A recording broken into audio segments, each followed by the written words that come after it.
Game up hard hydration. It's like your favorite sports drink and your favorite seltzer got together, had a baby, but it's so much better. Let them know about it. We're talking about 4 great flavors here. We're talking fruit punch, orange, lemon lime, and grape. Guys, it comes in an 8-pack, but most importantly, it's only 110 calories, low carb. Enjoy it. Don't feel guilty about it. Just like you can enjoy Wrestle Dynasty. How much of this show did you end up catching? Just some more highlights, but it's funny because I'm looking at the results of this now, and I'm a little upset I missed the pre-show here. I didn't know. I knew Will Nightingale, and I knew it was going to be this 4-way, and I assumed it was on the pre-show, and I missed. But I didn't know about, I'll let you read it off, but Dustin Rhodes and Sammy Guevara and everything. Yeah, it was all right. See, Wrestle Dynasty, you have the banner here where it says CMLL, AEW, New Japan, ROH, Stardom. Yeah. And it didn't feel like, I don't know, like to me, it didn't really feel like a co-branded show. It felt like they kind of sent some people from AEW, but not like a lot and not like huge stars. So that Sons of Texas tag team match could have been bigger. I did watch both matches. They were good, but I was kind of like, oh man, I wish there were some bigger names on this show. And we'll get to it later on. A couple of the big things you mentioned, Tanahashi and Shibata having that 5-minute exhibition match that led to a time limit draw. A little bit, I'd say slight disappointment, not huge, but it's like you expect big things when you get Tanahashi and Shibata in there, and this was kind of like a no result, which is weird. I saw that one, and actually the next match too, Mercedes Moné and Mina. I just thought that this was a fun match, and it's continuing Mercedes' hot streak of good matches right now, and seeing her with the the British Women's Championship, Rev Pro,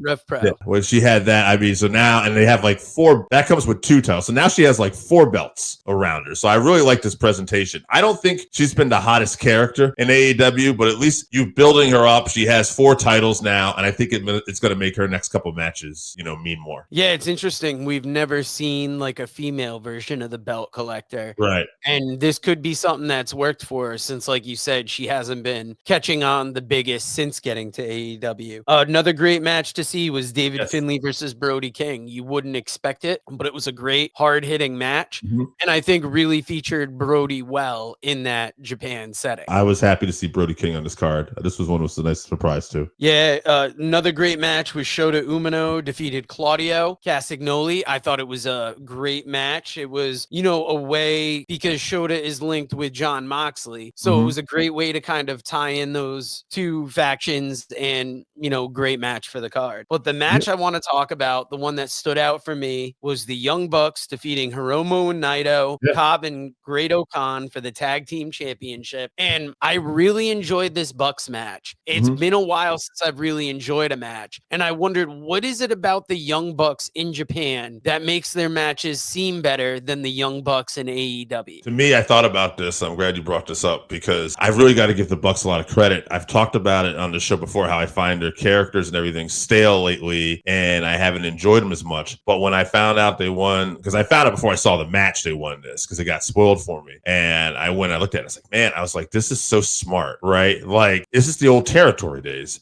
Like, we're a little stale over here, so now we're going to go over here, and we're going to put on a great match, remind people that we're good, and we'll have the tag titles over here, and it'll feel different over here. And it does. So now what are we doing? We're away from AEW, so we can come back a little more fresh. And in the meantime, we're keeping our stock high by having the tag titles over here. Like, I just love the fact that they have the tag titles on them, and I just love the fact that it's a fresh start just being back in Japan. Yeah, I've always enjoyed the Young Bucks in Japan. When I first discovered New Japan, they were a big part of it, and it just always felt fun. So that it really made me feel nostalgic for, when I first discovered Wrestle Kingdom, because I started on Wrestle Kingdom 9, and that was the one Jim Ross was on it. Jeff Jarrett was a part of it. The first Wrestle Kingdom that was like widely available in the United States. So isn't that one of Nakamura's last Wrestle Kingdoms, I want to say, and AJ Styles? Yes, I believe it was might have been, I can't remember if it's 9 or 10 right now, but that was like right when he was finishing up before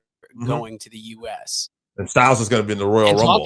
One other thing on Wrestle Kingdom we should note too, Kenny Omega's match, Chris Charlton. Wrestle Dynasty. Sorry, Chris Charlton there. He got suspended for comments he made about AEW, calling Tony Khan a mark on the microphone, a money mark. And he was very, very anti-AEW. And for whatever reason, I just assumed it was part of him playing a character and playing in the story. Apparently New Japan thought, no, you need a hiatus. So thought that was. Yeah, that's true. And that's weird because, I mean, I'm watching the match. I don't have the volume up, but I mean, it feels like it would fit in the story there, especially if you have like two different companies. And even if, like, I don't know where Chris Charlton stands. I know he's a big New Japan guy. He wrote the book on him, a very knowledgeable announcer. I don't think he would be anti Tony Khan, but even if he is, doesn't that just add to the commentary on the show? Doesn't that add to the story in the match? I would like to know if he got direction from New Japan to kind of do that storyline, play that up. Because if he did, then there's no reason at all. If he went on his own, then maybe, okay, you went a little bit. But even then, a suspension seems, an indefinite suspension seems a bit harsh. If you haven't tried Game Up, then you are missing out. Imagine your favorite seltzer and your favorite sports drink had a baby, but it's way better than that. Each can is 110 calories, low carb, 4.9 ABV. It's a nice light drink that is not light on flavor. Game Up comes in fruit punch, orange, lemon, lime, and grape. Pick it up at drinkgameup.com or at your nearest liquor store.